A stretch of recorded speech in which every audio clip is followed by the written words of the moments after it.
মানে?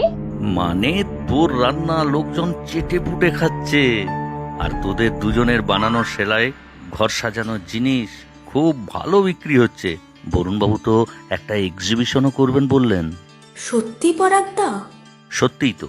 তবে এইভাবে লুকিয়ে লুকিয়ে আর কদিন বলতো? কখন বেরোচ্ছি ঢুকছি সৎমা সব নজর রাখে। সেদিন দেরি হয়েছে বলে আবার মেরেছে।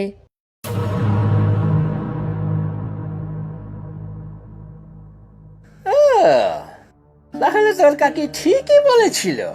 কি কাণ্ড পাকাচ্ছিস তোরা সবাই মিলে? ছি ছি ছি, একটা বাইরের ছেলের সাথে তোরা এইখানে এসে, ছি ছি ছি। আমরা কোনো অন্যায় করিনি। আমরা তিনজন মিলে একটা দোকান দিয়েছি, ব্যবসা শুরু করেছি। দোকান? কেন, তোদের কি খাওয়া পড়ার অভাব আছে যে দোকান খুলে বসতে হবে?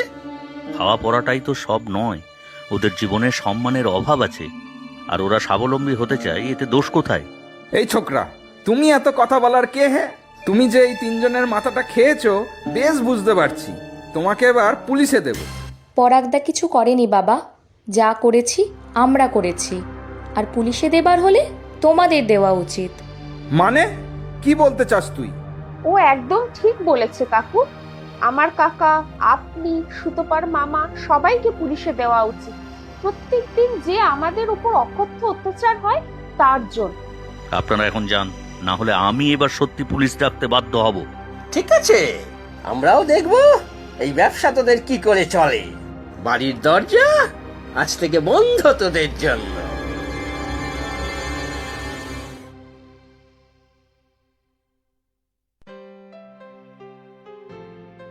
বরুণ বাবু, আপনি না থাকলে এই মাথা গোজার ঠাইটুকুও পেতাম না।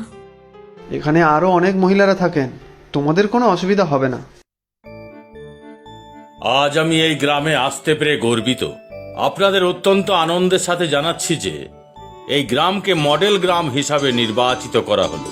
এই গ্রামের কিছু মেয়ে আজ এই গ্রামের চেহারা বদলে দিয়েছে, নিজেরাও স্বাবলম্বী হয়েছে কঠোর পরিশ্রমের মাধ্যমে, আর তার সাথে এই গ্রামের বহু ছেলে মেয়েকে কাজের সুযোগ করে দিয়ে স্বাবলম্বী করে তুলেছে। তার সাথে সাথে প্রাথমিক চিকিৎসা কেন্দ্র, অ্যাম্বুলেন্স, বয়স্কদের শিক্ষা ইত্যাদির ব্যবস্থা করেছে। এই বৃহৎ কর্মযজ্ঞের কাণ্ডারি যারা, তাদের কথা শুনতে আমি খুব আগ্রহী। এই রকম গ্রাম আরো গড়ে উঠুক, এই আশায় রইলাম। সবাইকে নমস্কার। আজ আমাদের এই জায়গায় পৌঁছানোর পিছনে অনেকের অবদান আছে। বরুণ বাবু, পরাগদা, আমরাও যে কিছু পারি, স্বাবলম্বী হতে পারি, নিজের চেষ্টায় কিছু করতে পারি, এই বিশ্বাসটা তারা আমাদের উপর রেখেছিল। অনেক অনেক ধন্যবাদ তাদের।